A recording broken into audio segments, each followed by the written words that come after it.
Good evening and salutations, my Days of Elias fans. So let's start off with Sonny and Victor. So bottom line, Sonny decides to take the job, being CEO of Titans. Now he does have to sit there and tell Victor that Leo is in town, and he's plotting revenge on him. So, Victor's like, yo, listen, we don't we don't need this right now, B. We trying to get Titan from under the sinking ship at this point. Like, you being back is great, but we don't need you already got the Demaros and you already got them going on. You got basic black. We we don't need this. Um Now later on he does wind up running into Leo and he's like, yo, I'm surprised you're still in town. And Leo was pretty much like, yo, listen, yeah, you're still on the list. And it's great because now you're back in town. And then he finds out that he's CEO. He was like, oh, this is perfect. I got you exactly where I want you. So it's going to be fun. So, yeah, I mean, the truth of the matter is, Sonny could have let it went. He could have just let it go. When he first got back to town and he realized that, Leo's was involved with somebody else, he could have just let that whole thing go. But he decided he wanted revenge. And now that, Leo wants revenge, it's like, bro, don't give that look like you don't want it. Because you should have thought about that before you decide to come after him. You know exactly who he is, you know exactly his reputation. So whatever happens, happens. Now before then, Leo was sitting and just looking at his list of people he plans on getting revenge on. Yeah, he got a list. He's checking it twice. And, he goes to Gwen. And he's like, yo, listen, how about instead of us feeling sorry for ourselves, let's get some payback. But Gwen is like, yeah, I still have a problem, going to jail.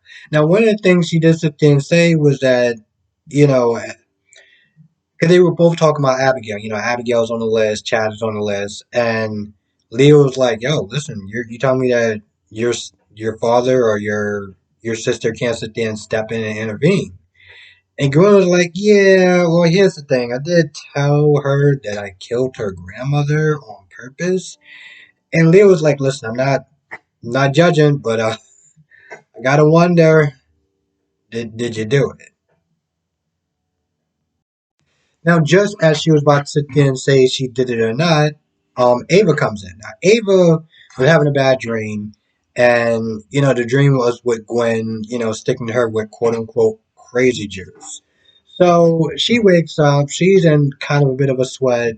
It looked like she's about to sit there and kiss Jake, but of course, Gabby comes in, and Ava's like, you know what? I got things to do. So she gets dressed and she heads out. She goes to talk to Gwen. And at first, Gwen was like, I want no parts of you.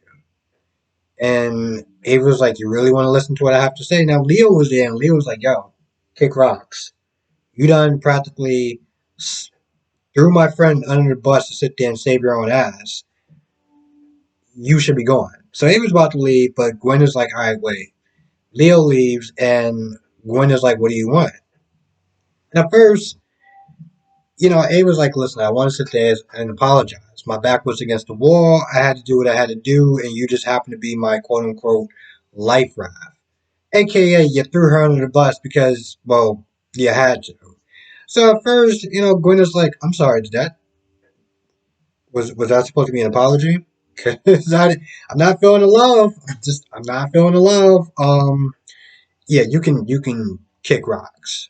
Um, But they was like, listen, I'm here more than just to apologize. And she tells her, I'm going to bust you out, which is great. Because at this point, and this was what I was saying in my General Hospital review, as far as Harmony, I was like, Harmony got three options: jail, death, or escape. They just so happens to choose death for her. But in this show, they take people out for a little bit, they bring them back in eventually. It just works out that way. It does because you don't have somebody that's just there to be there. Um, but Ava's like, yeah, I'm gonna sit there and get you out of prison. So I'm like, all right. I mean, she had to do what she had to do to get you, to get out. Now, of course, Gwen was like, you ruined my life, this, that, and the third. You ruined my life. I'm like, sweetheart, you did this all to yourself. And the fact that you are still sitting there blaming her for all the stuff that's happening to you now, are you kidding me? I'm like, I love it. You didn't learn a damn thing. You didn't learn anything. You actually blame Gwen on your life being ruined as opposed to, you doing all that to yourself. So that's cool. Um, well, Ava wants to damn make up for it, so, that's cool. Now, Gabby does have, she does come there with some business. She's like, yo, listen, I want you back at Titans. Shin likes you. A lot of the people like you. You know what you're doing. And also, you're a Demara.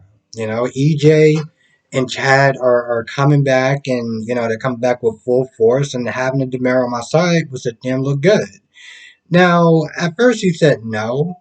And my whole thing was when he was sitting there talking to Ava, one of the things he said was that he got into business in the corporate world and things of that nature to make Gabby happy.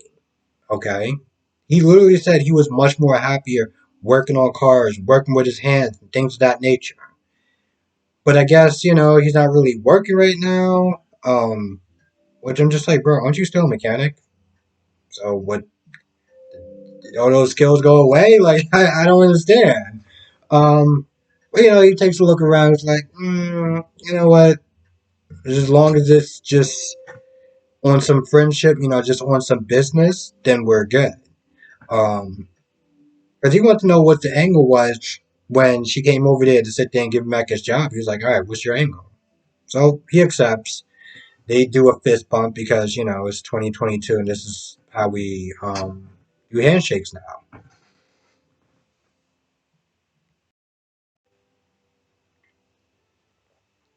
A couple weeks ago, somebody instead of giving me like a fist bump or whatever, they did this whole little arm thing. And I'm like, you do realize that that arm thing doesn't do a damn thing because, it can still travel. So I don't really understand what you're doing by doing this thing. We could just do, hey, we're good. Like, I'll give me a fist bump because whatever this is just like stupid.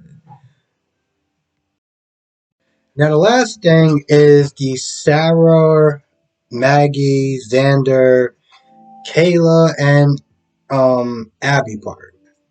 Abby and Kayla didn't really talk about too much of anything. They talked about Sarah, they talked about Gwen. Did she kill Laura on purpose by accident? Who knows? And they both don't like the fact that they're indebted to Gwen out of all people as far as giving the drug. Now, Maggie's in there, she's sitting there talking to Sarah, and Xander's in there, and Xander's like, yo, we got the cure, we can fix all of that. But Maggie at first Maggie says she says she's hesitant of it. She's like, I don't it can take a while as far as them trying to fix the drug, making sure that it works. It could take months, it could take weeks, it could take years. And she's not gonna be a guinea pig, especially after what happened before. So on one hand, yeah, I understood that. But then there was one point where Xander was like, so you cool with her just being like a 10-year-old pretty much? Like you alright with that? And there was one point where Maggie's like, I mean, I know as weird as it sounds, but I do actually like taking care of her again. I'm like, what? Did I just hear you? Did you just say that you're happy taking care of her as being like a 10 or a 5-year old?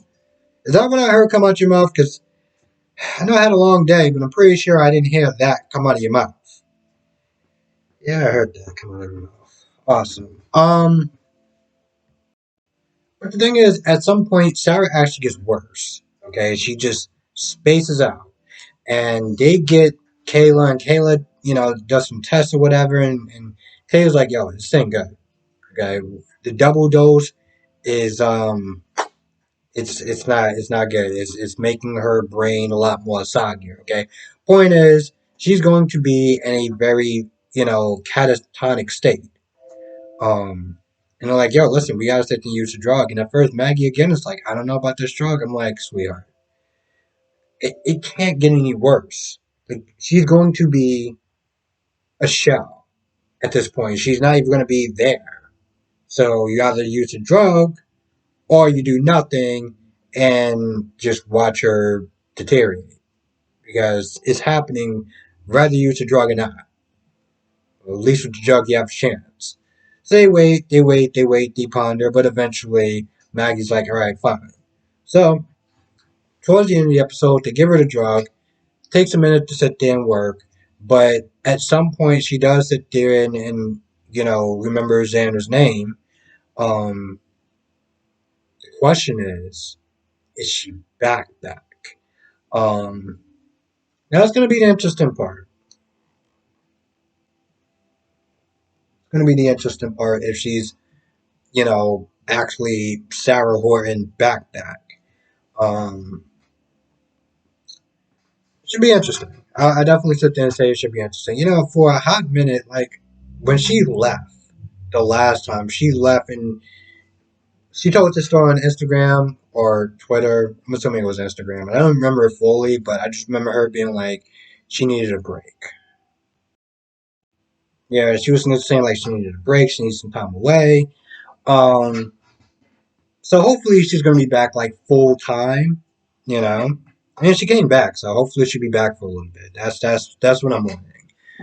I guess we'll find out tomorrow if she's actually gonna be all there or you know I'm assuming at this point she's going to be all there because when she came back she was another character. Then she was like 10 or something, and at this point I'm like, yo, if you don't put Sarah back the way Sarah was, I'm pretty sure a lot of Sarah fans are going to be just annoyed. Like I was annoyed, but I understood why they had to do what they had to do, stretching out stuff and all that good, all that good stuff. But now it's like, all right, we can actually put Sarah back to how she was. But I mean, I gotta sit there and say that again with Gwen, she accepted his faults. Now, I say that because I look at Jake and Ava, and they pretty much kind of run in the same circles. They come from the same background. You know, um, as opposed to Jake and Gabby. One of the things he said was, "Yo, listen, I got into this whole corporate stuff was for her to make her happy. This is not something that he wanted to do. This wasn't really his style." So I feel like, I don't really do the whole coupling thing, but I feel like they are just much more suited together between Ava and Jake because they come from similar backgrounds and, they have that experience, you know? And plus, you got to kind of look at it this way with Jake and Gabby. How long is Jake going to always sit there and be wondering, is she with me to be with me? Or is she with me even on the subconscious level because of his twin brother? I mean, how even Gabby said it at some point. Like, yeah, maybe it was. And granted, people say things from their hurt. I get that, but I always sit there and wonder. Anyway, I feel like that's about it for the most part. I don't think I really forgot too much of anything. So yeah, with that being said, I'm gonna go. I want to thank you for watching. Be safe. Let me know what your thoughts are in the comment section below, and I will see you in the next video.